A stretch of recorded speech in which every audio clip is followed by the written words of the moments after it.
Pessoal, nós iremos analisar o poema, O Navio Negreiro, do Castro Alves. Eu já dei um contexto da terceira geração romântica e falei um pouco do Castro Alves. Ele é um poeta baiano e ele escreveu muito sobre a escravidão no Brasil. Esse poema, do Navio Negreiro, é um poema bem grande, Ele tem 6 partes, ele é dividido em 6 partes.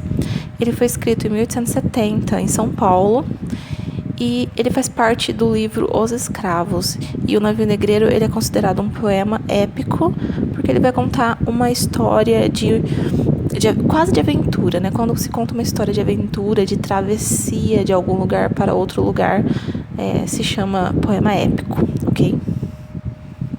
E de uma maneira bem resumida, a história do Navio Negreiro, desse poema, é sobre a situação pela qual os africanos passavam durante a travessia, da África para o Brasil, nesses navios que eles eram chamados de navios negreiros ou tumbeiros, Esses navios, eles trouxeram à América, não somente ao Brasil, mas à América como um todo, 11 milhões de africanos para serem escravizados aqui. E essas pessoas eram jovens meninos entre 8 a 25 anos.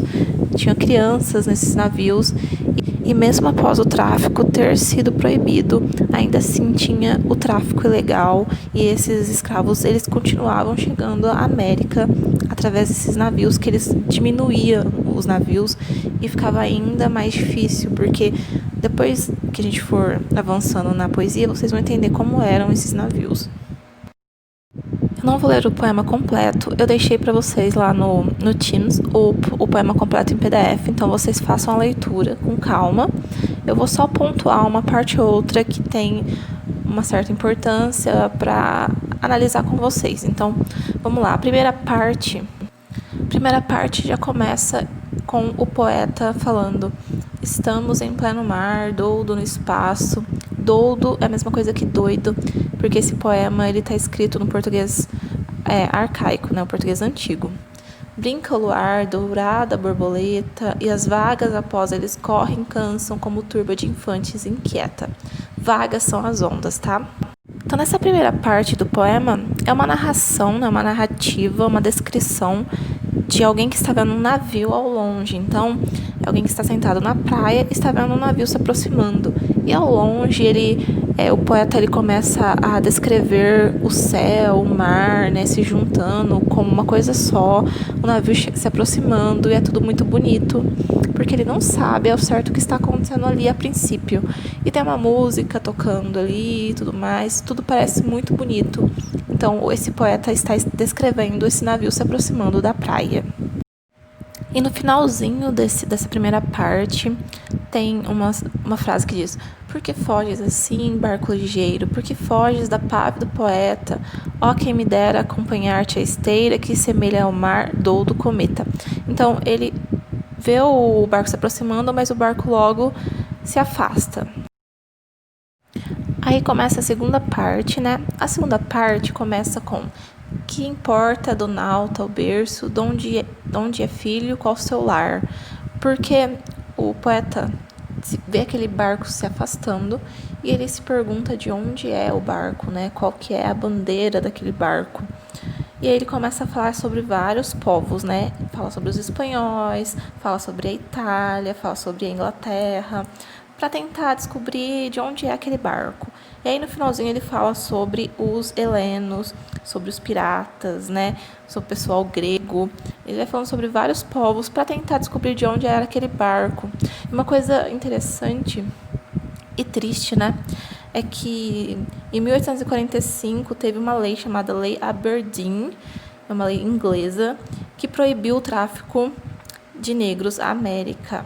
Então, os ingleses eles ficaram observando esses barcos e, para tentar passar despercebido, muitos barcos hasteavam bandeiras americanas como uma forma de disfarçar que eram barcos de tráfico ilegal de escravos. Então, muitos desses barcos acabavam passando sobre a vistoria dos ingleses por conta da bandeira. Eu esqueci de mencionar uma coisa. Na primeira parte, o poeta fala sobre um tal de albatroz. O albatroz é uma águia marítima. tá? E é através dessa águia que o poeta irá ver o que está acontecendo ali no navio, né? A águia voa acima do navio, e já que o poeta está distante, ele usa da visão da águia para descobrir o que está acontecendo ali no navio.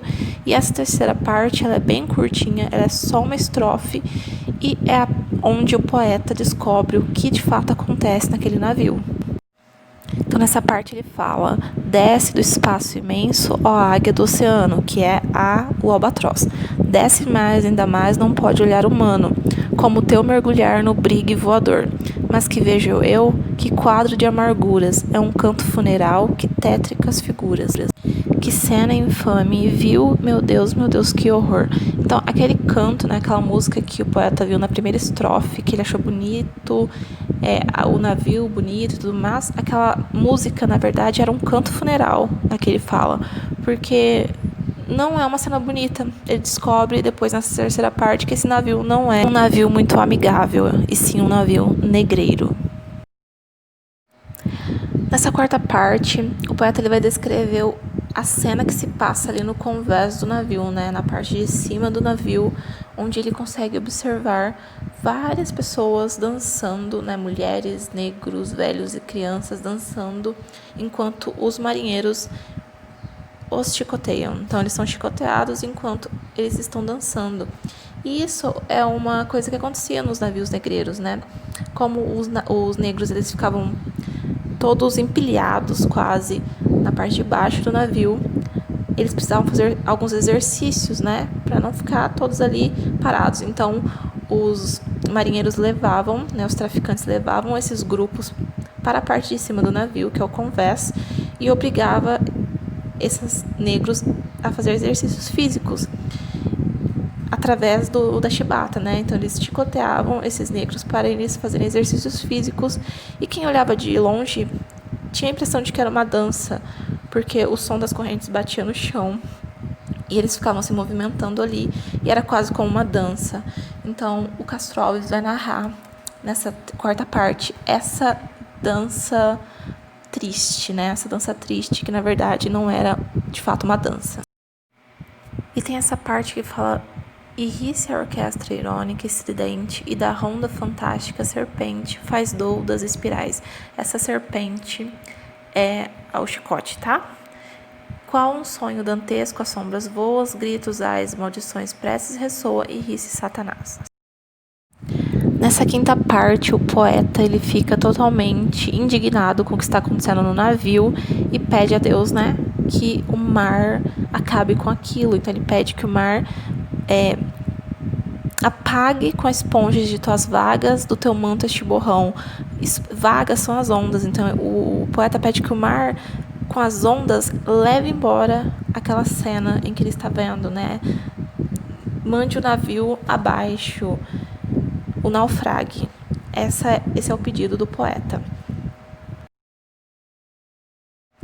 No final dessa mesma parte, né, da quinta parte, o poema ele faz uma comparação entre a África e aquela situação do navio negreiro. Então fica comparando toda a liberdade da África, né, quando esses negros estavam na África, e aí faz menção à Serra Leoa, né, que é um país da África. E essa comparação que eu falei sobre a África e o navio é possível ver nessa estrofe mesmo. Ontem a Serra Leoa, a guerra, a caça ao leão, o sono dormido à toa, sob as tendas da amplidão. Hoje o porão negro, fundo, infecto, apertado e imundo, tendo a peste por jaguar, e o sono sempre cortado, pelo arranco de um finado e o baque de um corpo ao mar. Essa parte fala sobre os negros ali no porão, porque o navio tinha um porão e era dividido em 3 partes bem pequenas, tinha um meio metro entre uma estante e outra, e esses negros ficavam todos empilhados. E eles não conseguiam dormir, porque vira e mexe tinha um barulho de alguém sendo jogado ao mar. Se alguém morria, né, se algum dos negros morria, seja por infecção, seja por fome, qualquer coisa, eles jogavam esse corpo ao mar. E a sexta e última parte, ela é a parte mais impactante do poema. Ela tem somente 3 estrofes, mas é muito forte a mensagem que essa parte quer passar. É a minha parte favorita do poema, eu acho que ela tem um impacto muito grande e é muito bonito, apesar de triste. Diz o seguinte: existe um povo que a bandeira empresta para cobrir tanta infâmia e cobardia, e deixar transformar-se nessa festa em manto impuro de bacante fria. Meu Deus, mas que bandeira é essa? Que imprudente na gávea tripudia. Silêncio, musa, chora e chora tanto, que o pavilhão se lave no teu pranto. Ele começa essa estrofe falando sobre existe um povo que a bandeira empresta. Lembra que lá na segunda estrofe ele fala sobre as bandeiras ali que poderiam ser possíveis do navio, porque ele ainda não sabia o que estava acontecendo naquele navio. E agora nessa última parte, essa bandeira tem muita importância, porque lembra que eu falei que muitos navios usavam bandeiras de certos países para tentar passar despercebido pela vistoria, porque o tráfico se tornou ilegal. E a bandeira que esse poeta vê é a bandeira do Brasil, a bandeira do seu próprio país. Porque aí na segunda estrofe diz o seguinte: auriverde pendão de minha terra. Então a bandeira é brasileira. Que a brisa do Brasil beija e balança, estandarte que a luz do sol encerra, e as promessas divinas da esperança. Tu, que da liberdade após a guerra, foste hasteado dos heróis na lança, antes te houvesse roto na batalha, que servires a um povo de mortalha. Então o poeta fala sobre o Brasil ter usado a bandeira como um sinal de honra e glória por ter se tornado independente, e depois essa bandeira ser servida como uma mortalha ali no navio, porque uma mortalha é um pano que cobre o morto, tá? Antigamente, hoje não, mas antigamente se cobria o morto com um pano e esse pano se chamava mortalha. Então antes a bandeira, que era hasteada com honra, agora ali no navio serve como uma mortalha porque cobre toda aquela infâmia, né? Todo aquele horror do navio negreiro. E a estrofe que fecha o poema e também a sexta parte diz o seguinte: fatalidade atroz que a mente esmaga, extingue nessa hora o brigue imundo, o trilho que Colombo abriu nas vagas, como um íris no pélago profundo. Ele fala que a trilha, né, que Colombo abriu nas vagas quando descobriu a América, vagas, como eu disse, são as ondas, agora se torna um horror.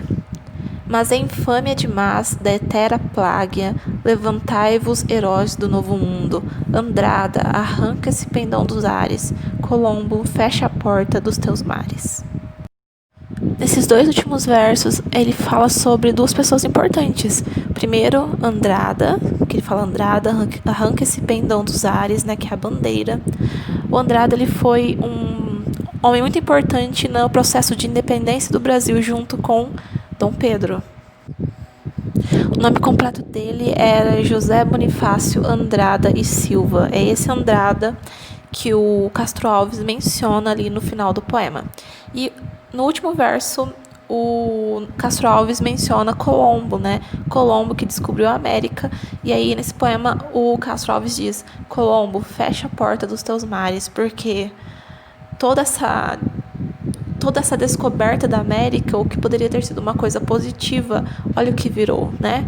As nações escravizando os seus filhos, trazendo escravos de outras nações. Então, fecha a porta dos teus mares porque não deu certo o que aconteceu. Então, esse é o poema O Navio Negreiro. É um poema muito bonito, leiam com calma.